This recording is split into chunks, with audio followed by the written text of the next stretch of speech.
Hello everybody. Today we are going to be talking about Star Wars. As you can't tell, I am a Jedi. And we will be talking about Star Wars today. Don't forget to like, share, and subscribe to our content as we talk about classic Halloween monsters that are in Star Wars.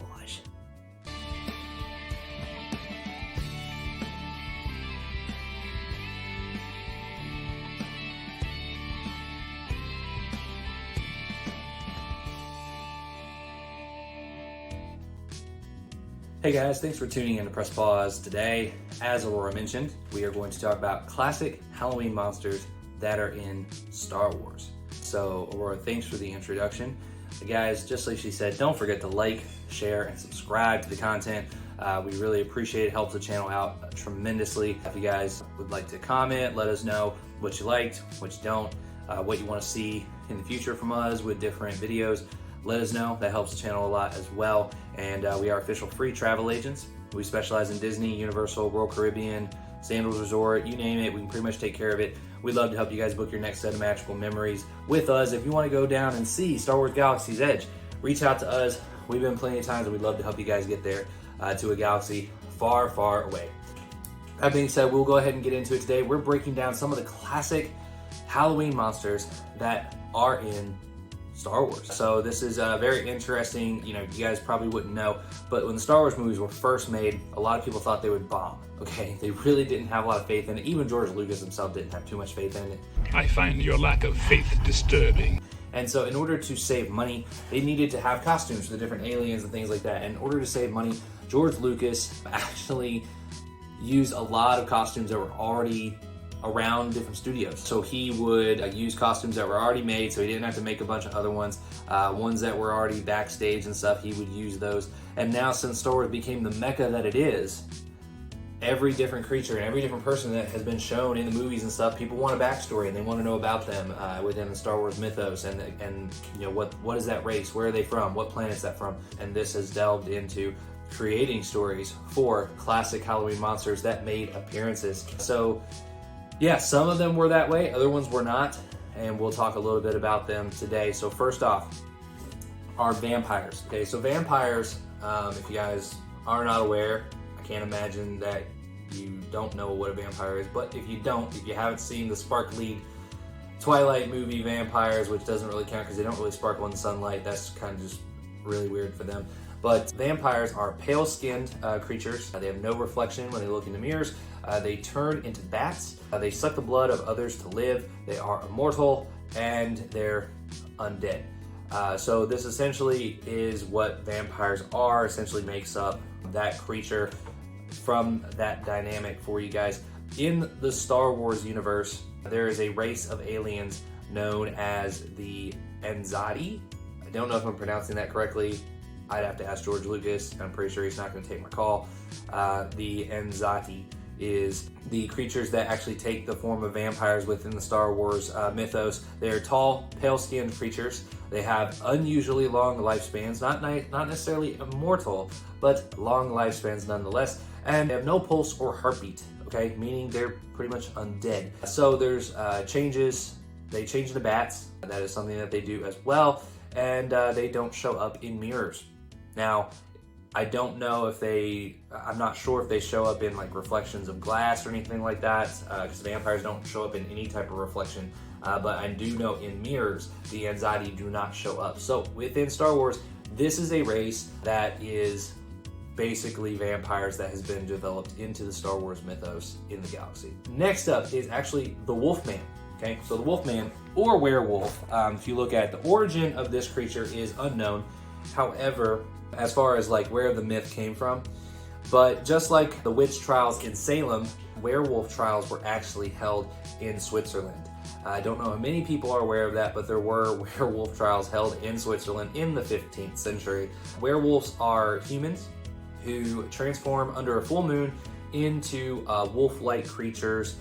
They have heightened senses and can be killed with silver weapons. That's pretty much the original idea of the character. They're famously shown in the Harry Potter series. They're shown in the Underworld series of films, as lycans and things, which pretty much lycan is a werewolf.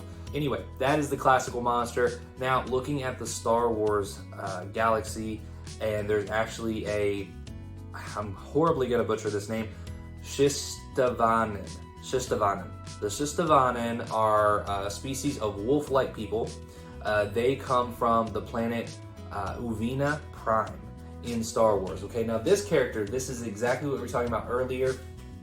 There was a Wolfman costume that was on set. George Lucas wanted to save money instead of making an entire costume himself for characters. He would try and find costumes that were already laying around. There was a Wolfman costume laying around. He used it, and you will see it in Star Wars A New Hope. You will see that character shown. When the film became big and massive, all of a sudden George Lucas had to be like, oh, I have to now write a story about this. I have to make this a race of alien species coming from somewhere. So he did make the Shistavian race that is, like I said, wolf-like people, and they do come from a planet called Uvina Prime. Okay, now, although they aren't affected by the moon, okay, which would be really bad, especially if you're like traveling across the galaxy, and every time you go by a moon, you're going to turn into some creature. They are always wolf-like creatures. They don't turn because of the moon in any way, so they're not affected by that. But they do have enhanced night vision, as well as enhanced smell and hearing. And those are things that the classic werewolf does have. So they are wolf-like creatures, enhanced senses. I don't know if they can only be killed by silver. I don't think that is the case. But they are essentially the wolfmen of the Star Wars universe. So, interesting one there that had to be thrown in there because he decided to use a costume that he found laying around. So, very interesting. He gave himself more work in the long run in doing that.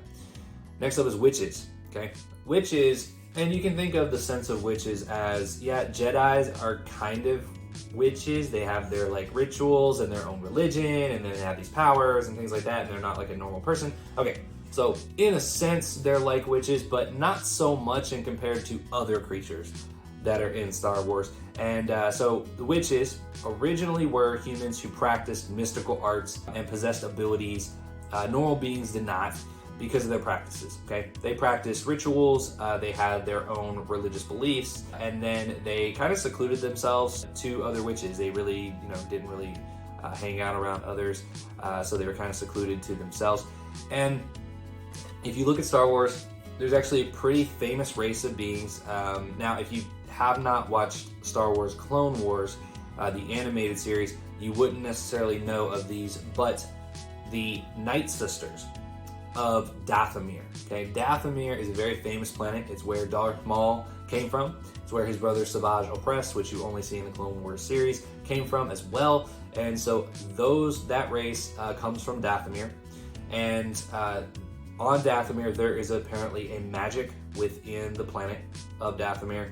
The Night Sisters of Dathomir would tap into that magic of that planet, and the dark energies that exist within it, they would use it to kind of fuel magic that they had, right? So essentially they are witches. They're practicing dark magic. They make potions and spells and things like that you can see in the Clone Wars series. If you have not watched it, check it out. There is a high deity of them, and she kind of does all this magic pretty much herself, but the Night Sisters are known for being witches. And on the planet of Dathomir, like I said, there is a power exists deep within the planet. The Night Sisters are able to harness that power, tap into it, and create various pieces of magic. Now, zombies. Zombies are undead creatures. They walk slower than turtles, and they eat brains. They can only be killed by damaging their head or heart, or not heart, but head or brain area is the only way you kind of can kill zombies, at least according to the classic monster take on the creature. And many times they have been shown to have like a hive mind. If you don't know what a hive mind is essentially all the minds that are a part of this race or species or whatever. They have synchronized minds. So think of it as they're all on the same Wi-Fi system and they're instantly communicating to each other. So they're all thinking alike all the time. That's what a hive mind is. So multiple zombie-like creatures have shown up within the Star Wars mythos. There's been quite a few, but the most iconic ones come from, again, the Star Wars Clone Wars animated series. If you guys haven't watched it, I'm telling you, you should watch it, especially if you're a Star Wars fan. Check it out. If you have kids that like Star Wars, or if you want your kids to like Star Wars, start them out with the Clone Wars animated series. It's really good. They will enjoy it. But in this, there are two that we're basically going to talk about that were shown within that series, and that is the Geonosian brain worms. Okay, brain worms, it's a specific type of worm that is native to Geonosia, and Geonosia is where the Geonosians are from. It is the race of flying bug-like creatures that you see in Star Wars Attack of the Clones, the live-action film. And Poggle the Lesser, who's the guy who developed the Death Star plans, like his people were developing those. That's the Geonosians.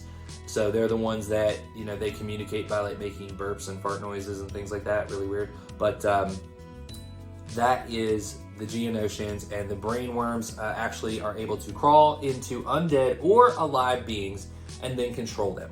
So essentially they are now being controlled, possessed by another entity, and they move very slow.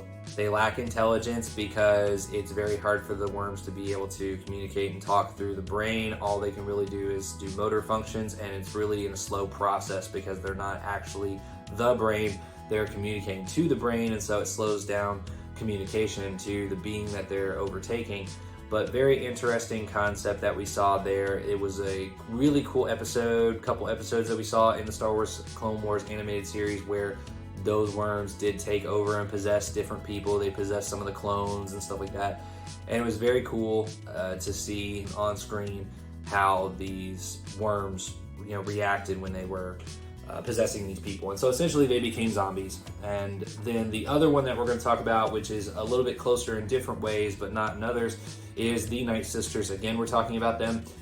They actually have magical powers. We just talked about that. No spoiler there, because we already talked about it here. But the Night Sisters actually, in one of the episodes when General Grievous came to attack them, they used their magic from the earth to reanimate their fallen sisters. So they actually reanimated the dead, making them zombies, and used them to fight for them. And so essentially we've seen two different zombie-like creatures, in a way, come from the Star Wars Clone Wars animated series. And so that's where the zombies come from in Star Wars. Last, and this is one that's probably the most obvious for everybody, is ghosts. Ghosts are beings that have died, but they exist in our reality in a different astral plane. They are see-through, and they can't always be seen or always be heard, just at different periods of time. You know, it's believed when they have, you know, certain type of kinetic energy or whatever, they can appear, manifest, and stuff like that. So essentially that's ghosts, what ghosts are. It's not very complex of being. Force ghosts. Force ghosts appear in Star Wars. Duh, it has ghosts in the name. And so that's exactly what you would think. These are ghost-like beings who appear to Force users via the Force. And they are beings you can see through, just like regular ghosts. You can see right through them. They're not always visible either. It's only at certain periods of times that you can hear them or you can see them. And yeah, I feel like it's really cool concept that Star Wars has taken these different creatures. That's the last one for us, is ghosts and Force ghosts. But yeah, what did you guys think? Did you think about these creatures? Have you seen them? Have you heard of them? And if you haven't, read up on some Star Wars lore, read up on these different creatures and these different planets and the races and where they come from. But those are 5 different classic monsters, Halloween monsters, that have appeared within the Star Wars mythos. And yeah, we thought it was a really cool concept. What did you guys think? Were there any that surprised you? Were there any you didn't think of or you didn't know about? Let us know in the comments. We really appreciate it. And don't forget to like, share, and subscribe to the channel. We'd really appreciate any support you guys have there. And if you have comments on any type of video that you want to see when it comes to entertainment or travel, theme parks, let us know. That's what we're here to do. So we'd love to do any videos for you guys. If you have questions for us, leave them in the comments and we will get back to you. But yeah, thank you guys so much. Again, we are free travel agents. If you want to go see Star Wars Galaxy's Edge down in Disney in Orlando or over in California, reach out to us. We'd love to help you book your next set of magical memories. We are a free service and we would love to help you there. Thank you guys so much, and we'll talk to you again on the next video.